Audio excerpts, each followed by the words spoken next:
সুপ্রিয় দর্শক, আসসালামু আলাইকুম। আজ আমরা এসেছি সাভার।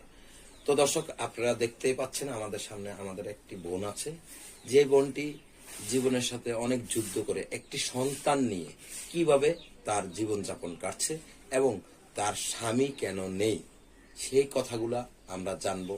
আসলে তার জীবনে এত ঝড় নেমে এসেছে কেন, সেই কথাগুলা শুনবো। আপু, আসসালামু আলাইকুম। ওয়ালাইকুম আসসালাম। আপু, ভালো আছেন? হ্যাঁ, ভালো। আপনি ভালো আছেন? আপনার নাম আপু? রুমা। রুমা।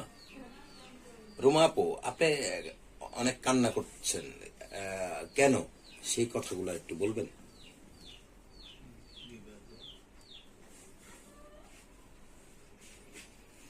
দর্শক, আপনারা দেখছেন আমাদের এই বোনটি, তার চোখের জল, মনের ভিতরে অনেক কষ্ট, তাই কথাও বলতে পারছে না।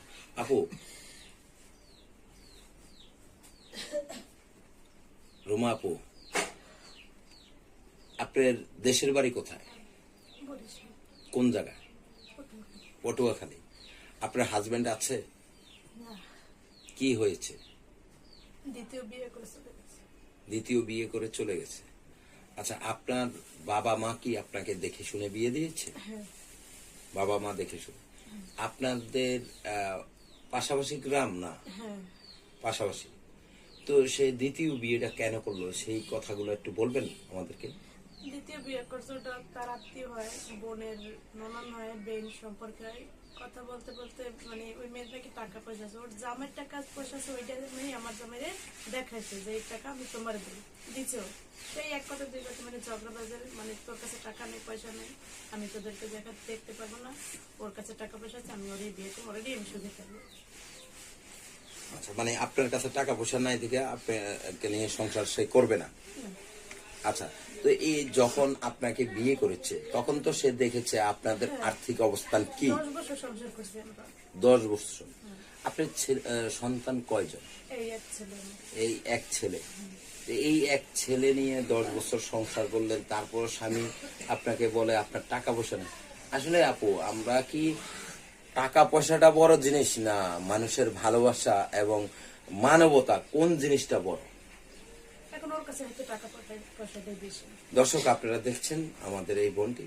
দর্শক, আমরা সব সময়, আপনারা জানেন, বিভিন্ন গ্রামগঞ্জে, বিভিন্ন জেলা উপজেলায় যারা দুঃখী নারী আছে তাদেরকে তুলে ধরি।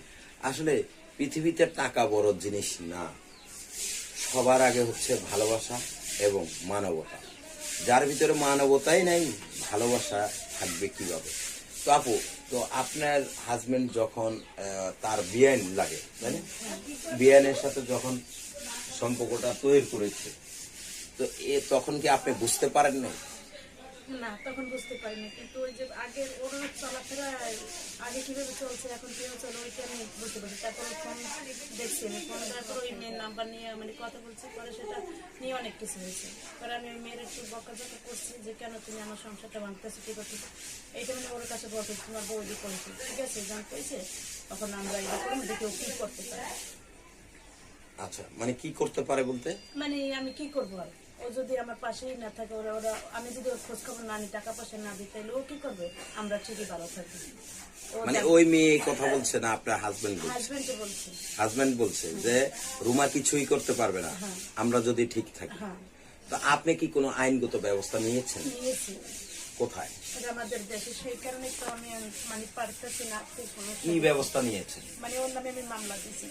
কি মামলা করেছেন? মামলা করেছে যে ও দ্বিতীয় বিয়ে করছে, আমার আর আমার সন্তানের করে খোঁজ খবর নেই। ও 17 দিন জেলও খাটছে, তারপর ওই মেয়ে টাকা দিয়ে সারাই নিয়েছে। তা আমরা তো যতটুকু জানি যে নারী নির্যাতন এবং শিশু নির্যাতন যে মামলাটা, এটা সহজে জামিন পায় না। তো সে কিভাবে জামিনটা পেয়েছে? সে মানে ওটা মানে আমার উকিলে বলছে যে 15 দিনের মাথায় সে একটা জামিনের ছাড়া পাবে, কিন্তু একেবারে পাবে না, এখনো চলতে আছে, এখনো সে তার সাজা খাটার আশঙ্কা আছে। কারণ এই জেল থেকে বের হয়েছে কি বলে আমাদের মানে খোঁজ খবর নিবে, টাকা পয়সা দিবে, কিন্তু এই পর্যন্ত আমার সন্তানের সাথে একবারও কথা বলে না। তো আপনি এরপরে কি আইনের কাছে যান নাই? হ্যাঁ, আমি এই যে আপনার 16 তারিখ গেছি, ফেব্রুয়ারি মাসের 16 তারিখ আমি গেছি। 16 তারিখে কি হাজিরা ছিল? হ্যাঁ। তো তো আপনার এই উকিল কি বলেছে? উকিল বলেছে যে ওর পরবর্তীতে মানে আবার ঢোকানোর আশঙ্কা আছে, কারণ আমি বলছি যে দেখেন ও যে বের হয়েছে জামিনের সূত্রে, ও আমার সন্তানের সাথে কথা বলে না। আমি স্কুলে আমার সন্তানদের ভর্তি করাইছি, বিভিন্ন জায়গা থেকে মাসের কাছ থেকে টাকা ধার করে ভর্তি করাইছি।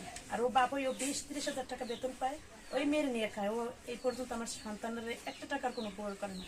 আমার এই সন্তানের হাতে কি হয়েছে এদিক আমি ডাক্তার দেখাই, তো আমার নিম্নে 5 থেকে 7 হাজার টাকা পাবো। আর ওই টাকা নেব না, আমি ওই বাসা ভাড়া দেবো না, আমি সন্তানের লেখাপড়া করাবো।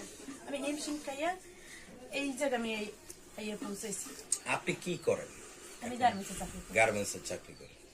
আচ্ছা আপু, আপনার উকিল লাস্ট পর্যন্ত আপনাকে কি রেজাল্ট দিয়েছে? মানে যে চলতেছে চলুক, কিন্তু ওর সাজা খাটাই দেবো। আর যদি ও তোমাকে ছেড়েও দেয় তাও মানে সেরকম ভাবে ছাড়তে হবে। মানে কিছু আমার ওর কাছ থেকে কিছু আদায় আপনার করে কাবিন দিবে। কত টাকা? আমার কাবিন ভাই বললে আপনারা হয়তো করবেন 50,000 টাকা কাবিন। আমরা 50,000 টাকা কোনো কাবিনে আছে? এই তো আমরা সরল সোজা, আমার ফ্যামিলি সরল সোজা। আমরা বলছি টাকা দিয়ে কি হয়, আমার জ্ঞান ওই রকমের, আমার ফ্যামিলির জ্ঞান ওই রকমের। ওরও আমার এইভাবে বুঝেছে যে শোনো, আমি যদি তোমার নিয়ে সারা জীবন সংসার করি 5 লাখ টাকা কাবিনও কিচ্ছু আসে না। আর যদি সংসার না করি তোমার 10 লাখ টাকা কাবিন দিয়ে আমি তোমার সারা জীবন সংসার করবো না, তাতে কি এসে যায়? টাকায় কি এসে যায়? আমি তো এটাই ভাবছি যে টাকায় কি এসে যায়? মানবতা, ভালোবাসা, এটাই তো অনেক কিছু। আচ্ছা, তো এখন আপনার এই সন্তানের কি কোনো খোঁজ খবর নেয় না? না, ওই সংসারে কি তার কোনো ছেলে মেয়ে হয়েছে? হয় না এখনো, কিন্তু ওই যে ওই মেয়ের 3টে বাচ্চা কাচ্চা, ওই 3টে বাচ্চা কাচ্চাই ও দেখে। ওই 3টে বাচ্চা কাচ্চা ও দেখে, অথচ নিজের জন্ম দেওয়া যে এই সন্তান তাকে দেখে। দর্শক আপনারা দেখছেন, আসলে আমরা মানুষের দুঃখের কথাগুলো তুলি। আমাদের এই বোনটি কতটুকু দুঃখে এবং কষ্টে আছে সেটা আপনারা কথায় বুঝছেন। আর দর্শক, আমরা আমাদের চ্যানেলের পক্ষ থেকে আপনাদেরকে একটা রিকোয়েস্ট করি, আমাদের সকলের মা এবং বোন আছে, আমাদের মেয়েরা আছে, আমরা কাউকে একটু ছোট নজরে না দেখি, একটু খারাপ নজরে না দেখি। আমরা একটু পারলে সহযোগিতা করব, না পারলে বাজে কোনো মন্তব্য না করি। কারণ সবারে এই রুমা আমাদের বোন, আপনাদের বোন, কারো মেয়ে, কারো বোন। তো ওই চোখে দেখে আপনারা তাকে যদি একটু সহযোগিতা করেন তাহলে সহযোগিতা করবেন, কিন্তু বাজে কোনো মন্তব্য করবেন না। তো রুমা, লাস্ট পর্যন্ত আপনার এখন আছেন কার কাছে? আমি আমার আব্বার মার কাছে আছি। আপনার বাবা মায়ের কাছে। আপনার বাবা কি করেন? আমার বাবা ওই গার্মেন্টস একটা আসে, মানে হেল্পার হিসেবে কাজ করে, যতটুকু আসে। মা অসুস্থ, ওই নিজেরা তাদের টানার কেসে। আর ওর কারণে আমার বাবা কিন্তু অনেক টাকা ঋণ হয়েছে। ওরে খাওয়াইয়া পড়াইয়া 3 বছর এক জায়গায় রাইখে খাওয়াইয়া পড়াইয়া তারপর আপনার চাকরি দিয়া ঋণী হইয়া এই করছেন। তার ঋণী সে টানতেছে। আর আমার যে ফালাই রেখে গেছে সে সময় আমার অনেক টাকা ঋণী বাজাই দিয়ে গেছে।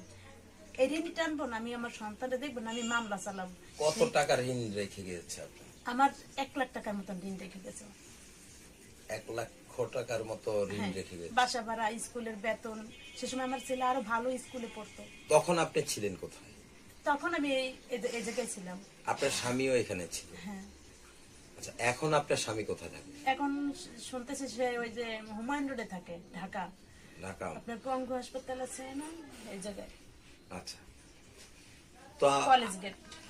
যেমন আমরা জানি যে আপনি যদি কোনো মামলা করেন কিংবা কোনো ধরনের, যেহেতু মামলা করেছেন, তো এরপরে কি আপনার সাথে কোনো যোগাযোগ, কোনো ধরনের কোনো আপোষ সে করতে চেয়েছে?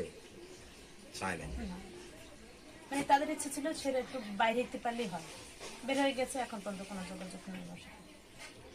তো আপনার আর কি বলার আছে? আপনার যে কথাগুলো, যে আপনি কি আর কোনো কষ্ট শিকার হয়েছেন কিনা সেই কষ্টের কথাগুলো শিকার আমি এই প্রতিবেদনটা আর একবার করেছি, কিন্তু অনেকে যে কথা বলে আমার মানে মাথা ঠিক থাকে না। মনে করে যে নিজের জান নিজেই দিয়ে দিই। কিন্তু আমি একটাই রিকোয়েস্ট, আমার যদি কেউ পারেন আমার বোন হিসাবে কিংবা যাদের বয়স হয়েছে মেয়ে হিসাবে দেখে একটু উপকার করেন। আর না করলে প্লিজ আমার বিয়ে শাদীর কথা কোনো সময় বলবেন না। আপনারা দোয়া করেন যেন আমি আমার এই সন্তানটা নিয়ে সারা জীবন পার করে দেবো। একটু কি দরকার, যার মনে হয় যে না আমি বোন হিসেবে আপনার কাছে অনেক টাকা আছে, আপনি আমার 2 টাকা দিলে উপকার করবেন, করতে পারেন, তাহলে আমি এই উপকারের কথা সারা জীবন মনে রাখবো, যোগাযোগও থাকতো। আমি চাই যারা মুরব্বী তারা আমার বাবা হয়ে থাকুক, যারা ভাই হয়ে থাকুক, কিন্তু আমি দ্বিতীয় কোনো বন্ধুত্ব চাই না। আর কোনো সংসারও পারতেছে না। এইটা আপনাদের কাছে আমার একটাই রিকোয়েস্ট, কারণ এর আগে একবার একটা ভাই করে গেছে, আমার মান সম্মান পুরো ডুবাইয়ে গেছে। কারণ আমি এখন রাস্তা দিয়ে হাঁটলে আমার দিকে আড়ালে বেরোলে সবাই তাকায়।